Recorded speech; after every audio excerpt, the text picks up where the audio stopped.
തിരഞ്ഞെടുപ്പിന് ഒരു മാസം മുൻപ് മാത്രം നിയമിക്കുന്ന സോണൽ ഇൻചാർജുമാരെ നേരത്തെ നിയമിച്ചതിലൂടെ തിരഞ്ഞെടുപ്പ് ഒരുക്കങ്ങൾ വേഗത്തിലാക്കി DMK.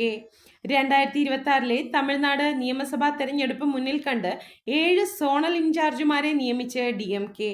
നിയമസഭാ തെരഞ്ഞെടുപ്പ് മുന്നിൽ കണ്ട് 2024 ഡിസംബറിൽ തന്നെ പ്രവർത്തനങ്ങൾ ആരംഭിച്ചെന്നും ഈ വർഷം മാർച്ച് മാസത്തോടെ സ്ഥാനാർത്ഥികളെ സംബന്ധിച്ചുള്ള റിപ്പോർട്ടുകൾ തയ്യാറാണെന്നും DMK മുതിർന്ന നേതാവിനെ ഉദ്ധരിച്ച് ദി പ്രിന്റ് റിപ്പോർട്ട് ചെയ്യുന്നു.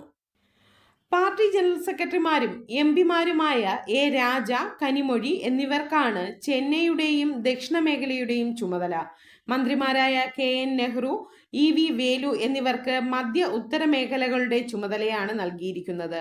മധുര മേഖല, ഈറോഡ്, സേലം, നാമക്കൽ ജില്ലകളുടെ ചുമതല മന്ത്രിമാരായ തങ്കം തേനരസു, R. സക്കരപാണി എന്നിവർക്ക് നൽകി. കോയമ്പത്തൂർ, തിരുപ്പൂർ, കരൂർ ഉൾപ്പെടെയുള്ള പടിഞ്ഞാറൻ മേഖലയുടെ ചുമതല സെന്തിൽ ബാലാജിക്കാണ്.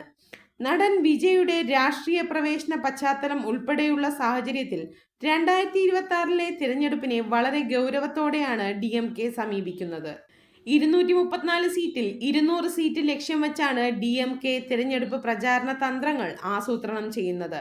വിവിധ മേഖലകളുടെ ചുമതലകൾ നൽകുന്നത് വഴി പാർട്ടി നേതാക്കൾക്കിടയിലെ പിണക്കങ്ങളും അവസാനിപ്പിക്കാമെന്ന് DMK കരുതുന്നു. പ്രചാരണ തന്ത്രങ്ങൾ സുഗമമാക്കുന്നതിനായി ബൂത്ത് തലത്തിലുള്ള പ്രവർത്തനങ്ങൾ ഏകോപിപ്പിക്കേണ്ടതുണ്ട്. ഇതിനായി കനിമൊഴി MP ബൂത്ത് തലത്തിലുള്ള നേതാക്കളുമായി കൂടിക്കാഴ്ച നടത്തിവരികയാണെന്നാണ് വിവരങ്ങൾ.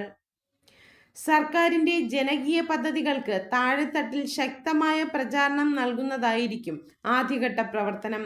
ഉപമുഖ്യമന്ത്രിയും യുവജന വിഭാഗം സെക്രട്ടറിയുമായ ഉദയനിധി സ്റ്റാലിനാണ് തിരഞ്ഞെടുപ്പ് സെല്ലിന് നേതൃത്വം നൽകുന്നത്.